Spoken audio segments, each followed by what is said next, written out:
BNP নেতা ইশরাক হোসেনকে ঢাকা দক্ষিণ সিটি কর্পোরেশনের মেয়রের দাবিতে উত্তাল ঢাকা। ডিএসসিসি মেয়রের দায়িত্ব বুঝিয়ে দেওয়ার দাবিতে বিএনপি ও এর অঙ্গ সংগঠনের নেতাকর্মীদের আন্দোলন চলছেই। দাবি আদায় না হওয়া পর্যন্ত রাজপথ না ছাড়ার হুঁশিয়ারি দেন তারা।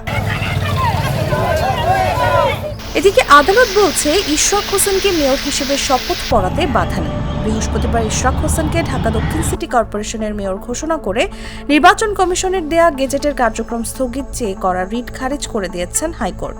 ফলে শপথ পড়াতে বাধা নেই বলে জানিয়েছেন ইশরাকের আইনজীবীরা। আজকে এটা প্রমাণিত হয়েছে যে আইনি প্রক্রিয়া ইশরাক সাহেবকে মেয়র হিসাবে শপথ নিতে এই সংশ্লিষ্ট মন্ত্রণালয়ের আর কোনো বাধা দেবে না। রিটের উপর মঙ্গলবার দুপুর 1টায় শুনানি শুরু হয়, চলে প্রায় 2টা পর্যন্ত।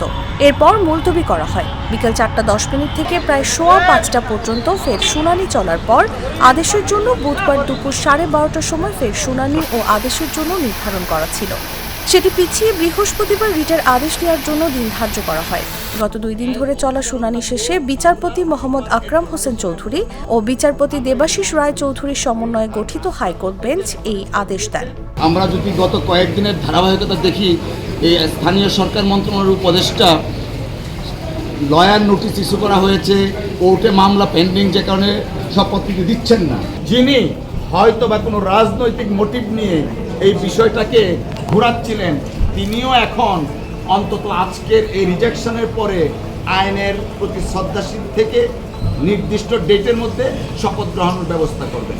এর আগে গত 14 মে বিএনপি নেতা ইশরাক হোসেনকে ঢাকা দক্ষিণ সিটি কর্পোরেশনের মেয়র হিসেবে শপথ না পড়ানোর নির্দেশনা চেয়ে হাইকোর্টে রিট আবেদন করা হয়।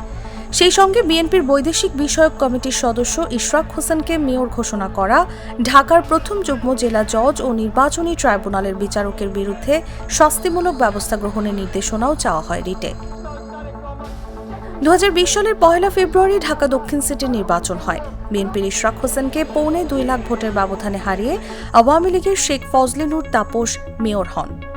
গত 27 মার্চ ঢাকা দক্ষিণ সিটি কর্পোরেশনের 2020 সালের নির্বাচনে ফজলে নূর তাপসকে বিজয়ী ঘোষণার ফল বাতিল করে বিএনপি নেতা ইশরাককে মেয়র ঘোষণা করেন ঢাকার প্রথম যুগ্ম জেলা জজ ও নির্বাচনী ট্রাইব্যুনালের বিচারক মোহাম্মদ নুরুল ইসলাম। ট্রাইব্যুনালের রায়ের অনুলিপি পেয়ে গত 22 এপ্রিল গেজেট প্রকাশের বিষয়ে আইন মন্ত্রণালয়ের পরামর্শ চায় সাংবিধানিক সংস্থাটি। এরপর 27 এপ্রিল ইশরাক হোসেনকে ঢাকা দক্ষিণ সিটি কর্পোরেশনের নতুন মেয়র ঘোষণা করে গেজেট প্রকাশ করে নির্বাচন কমিশন।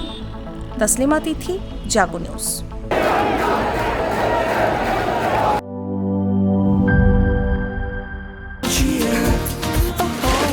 চিল হবে রিফ্রেশিং মুডে। চিয়ার আপ, চলো উড়াই খুশি।